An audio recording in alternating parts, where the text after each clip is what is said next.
கேரள மாநிலம் வயநாடு முண்டகை பகுதியில் நிலச்சரிவால் தகர்ந்த வீடுகளில் இருந்து உடல்கள் மீட்கப்பட்டு வருகின்றன. இது பற்றிய கள விவரங்களை பகிர்வதற்காக எமது செய்தியாளர் சிவசபாபதி இணைப்பில் இருக்கிறார். அவரிடம் பேசலாம்.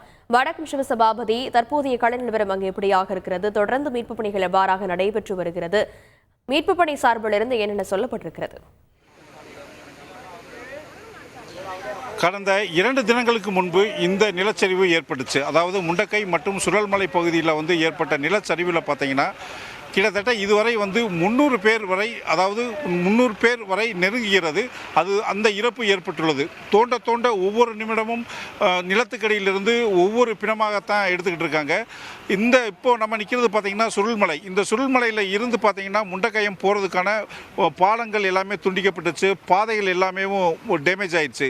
இதனால் பார்த்தீங்கன்னா தற்பொழுது முப்படையினரும் சேர்ந்த இராணுவத்தினர் இப்போது ஒரு பாலம் அமைச்சிக்கிட்டு இருக்காங்க. இந்த பாலம் இன்னும் ஒரு 2-3 மணி நேரத்தில் முடிஞ்சிடும் அப்படின்னு சொல்லிட்டு தெரிய வருது.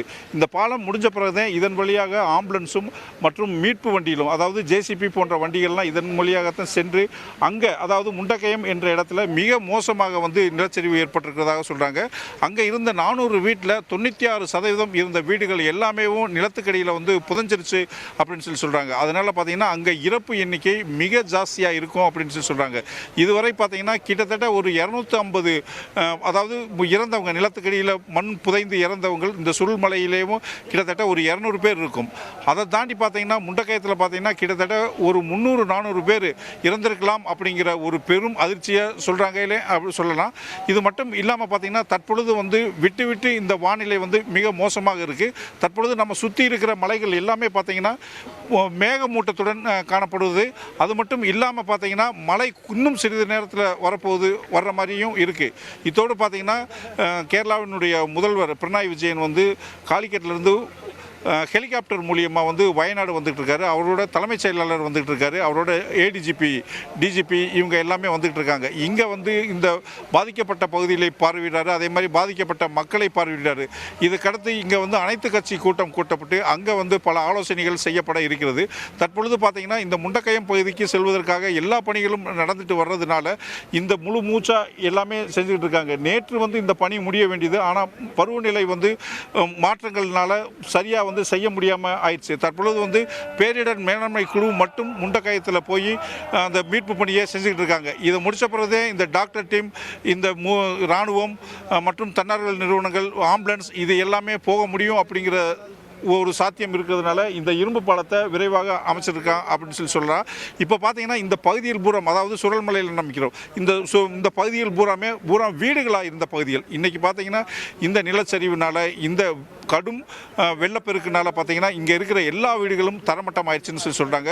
நம்மளுக்கு மேலே இருக்கிற இடங்கள் எல்லாத்துலேயுமே வீடுகள் இருந்திருக்கு. அங்கே எல்லாம் ராட்சச கல்கள் எல்லாமே மூடி போய் எல்லாத்தையுமே ஒட்டுமொத்தமாக வீடுகள் எல்லாமே இல்லாமல் ஆயிடுச்சு. அங்கே எல்லாமே இப்போ அந்த வீடுகள் எல்லாம் தோண்டெடுத்து அங்கேயும் இருந்தவங்க இருக்காங்களா அப்படின்னு சொல்லிட்டு தேடிக்கிட்டு இருக்காங்க. இதுவரை பார்த்தீங்கன்னா 198 பேர் காணவில்லை அப்படின்னு சொல்லிட்டு அதிகாரப்பூர்வமாக அரசாங்கம் தெரிவிச்சிருக்கு.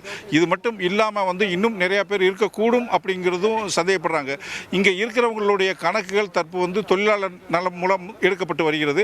அதில் யார் யார் இங்கேருந்து வெளியில் போயிருக்காங்க, இங்கே யார் யார் இருந்திருக்காங்க அப்படிங்கிற கணக்கு எல்லாமே இனிமேல் தெரிய வரும். ஆனால் பார்த்தீங்கன்னா இந்த சம்பவம் பார்த்தீங்கன்னா இந்த கேரளாவிலேயும் மிக மிக பெரிய ஒரு துயரமான சம்பவம் அப்படின்னு சொல்லலாம். ஒட்டு மொத்தமாக இங்கே இருக்கிறவங்க எல்லாருமே பார்த்தீங்கன்னா இதற்காக, இந்த சம்பவத்திற்காக மிக வேதனைப்படுறாங்க அப்படின்னு சொல்லலாம். தொடர்ந்து பார்த்தீங்கன்னா இங்கே மீட்பு பணியில் ஈடுபட்டு இங்கே உயிரோடு இருக்கிறவங்க, அதாவது காயங்கள் ஏற்பட்டவர்கள் எல்லாத்தையுமே இங்கே இருக்கிற மேம்பாடியை அங்கே கொண்டு சென்று 3 இடங்களில் தற்காலிக ஆஸ்பத்திரி திறந்திருக்காங்க. அங்கே எல்லாத்துக்குமே சிகிச்சை அளிச்சுக்கிட்டு இருக்காங்க. அதே மாதிரி பார்த்தீங்கன்னா மேம்பாடி அரசு மருத்துவமனையில், பஞ்சாயத்து அரசு மருத்துவமனையில் இறந்தவங்களுடைய உடல் வைக்கப்பட்டு உடனுக்குடனே அவங்களுக்கு போஸ்ட்மார்ட்டம் செய்யப்பட்டு உறவினர்கள் மூலியமாக அந்த உடல்களை அடையாளம் காணப்பட்டு உடனே ஒப்படைக்கப்படுறாங்க. ஒப்படைக்கப்படுறது மட்டுமே இல்லாமல் பார்த்தீங்கன்னா அவங்களுடைய உடல்கள் கொண்டு செல்வதற்கான எல்லா ஏற்பாடுகளையும் அரசாங்கமும் செய்து தன்னார்வ நிறுவனங்களும் செய்து தொடர்ந்து பார்த்தீங்கன்னா இந்த இழப்புங்கிறது மிக அதிகமாக இருக்கிறதுனால இன்னும் இழப்பு, அதாவது உயிர்கள் இழப்பு அதிகமாக இருக்கும் அப்படின்னே தெரிய வருகிறது. கள விவரங்களை பகிர்ந்தமைக்கு நன்றி சிவசபாபதி. செய்திகளை உடனுக்குடன் தெரிந்து கொள்ள உடனே சப்ஸ்கிரைப் பண்ணுங்க.